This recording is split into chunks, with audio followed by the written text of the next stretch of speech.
Hare Srinivasa. Bhagavad Gita, chapter 2, 48th Shloka. Yogastaha kuru karmani sangam tektva dhananjaya siddha siddhyoho samo bhutva samatvam yoga uchyate. O Dhananjaya, on your yogic path, perform your duties without expectation of the results. Do not worry for success or failure. Being equanimous to success or failure, positive or negative outcomes, is called as super yoga, the integrated yoga.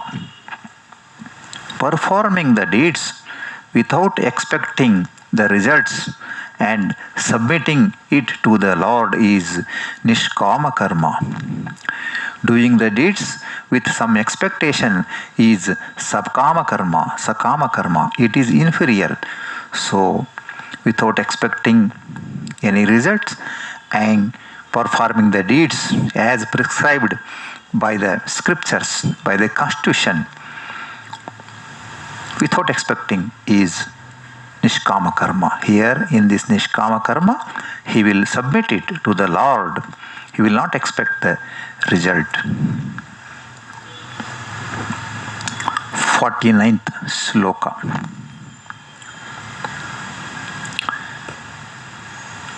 Durena hevaram karma buddhi yogad dhananjaya buddhau sharana manvicha krupanaha phala hetavaha.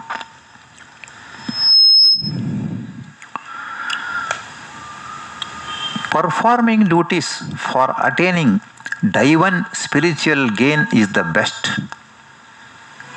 Performing duties with expectation of results, fruits, called as kame karma, pravarta karma, is very inferior one. So, performing the duties for attaining divine spiritual gain is the best. One should avoid performing Vedic rituals for getting temporary worldly gains. One should find and understand the inner meaning of the Vedic sayings to attain invaluable spiritual knowledge.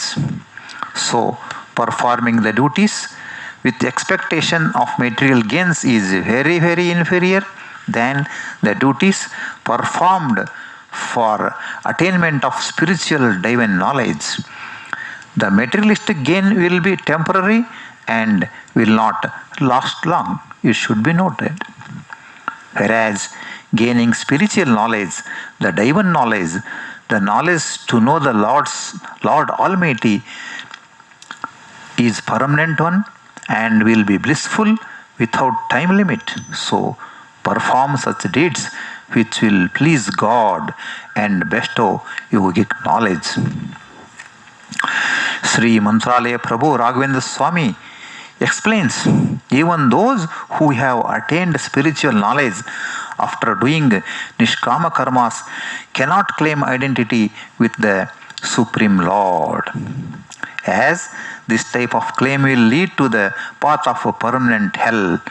So the realized soul will not claim identity with Supreme Lord at all the time, even now here, then tomorrow. That means in future, after realization, the soul will be, a realized soul will be under the control of the Lord, Supreme Lord.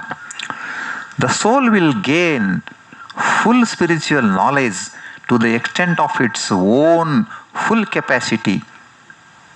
The Lord is infinitely blissful. His capacity is infinite.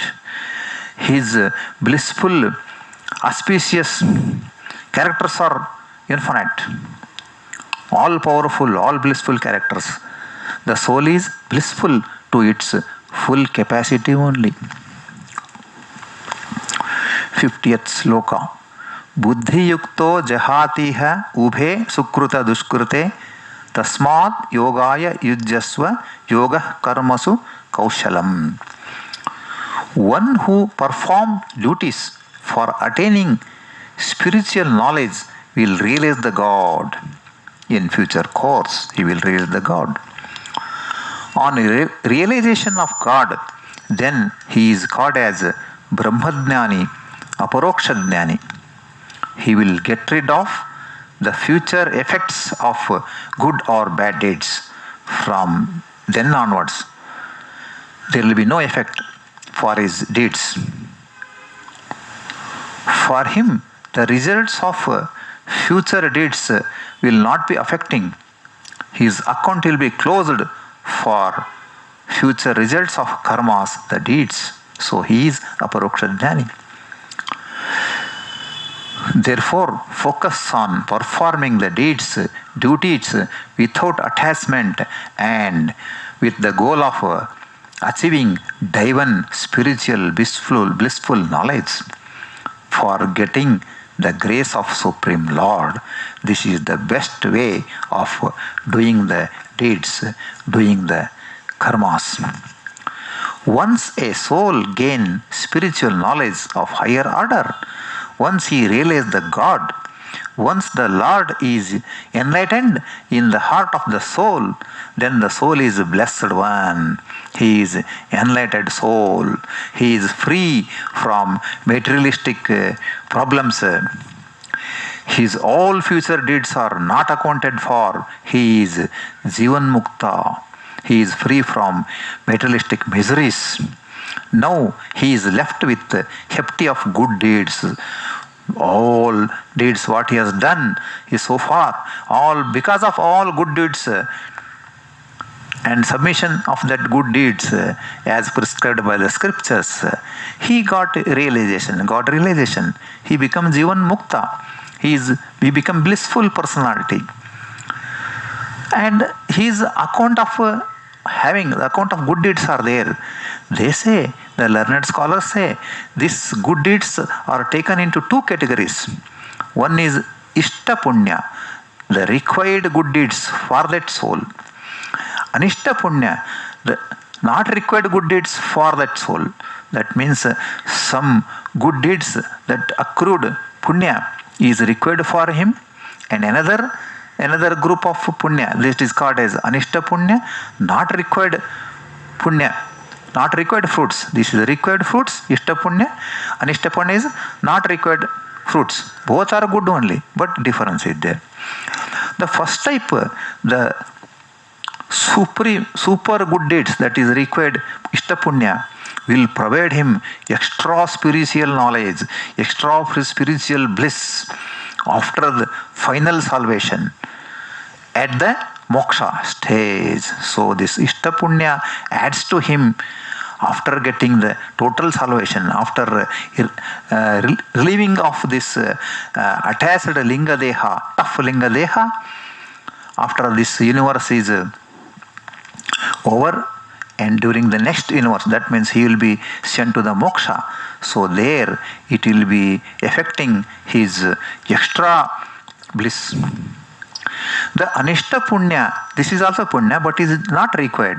This fruit is not required to him. It is extra addition. So it has to be detached before going to moksha, before getting salvation post. The Anishta Punya good deeds, this Anishta not required good deeds of lower level compared to that Ishta Punya, it will not be taken up at the salvation stage and after. So it has to be relieved. He has to detach it. This will be allowed to be reduced by himself by enjoying the worldly bliss in this life, or he can donate to his loved ones. Those facilities there. Anishta Punya example is there. Sri Raghavendra Swami has got enormous Anishta Punya during his previous lives, say when he was Prahlada and all. So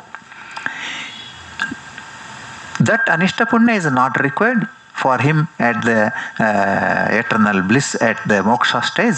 So he is granting it to his devotees for various worldly benefits such as curing the devotees' diseases, reducing the miseries, mental problems, many more, and solving extreme problems of his devotees. And also used for guiding the spiritual seekers, whoever coming to Lord, getting the Lord's knowledge, who is coming, surrendering to Lord Raghavendra Swami, he gives his Anishta Punya, and see that the seeker gets wonderful spiritual knowledge. This is 50th Shloka. We will continue further in next episode. Hare Srinivasa.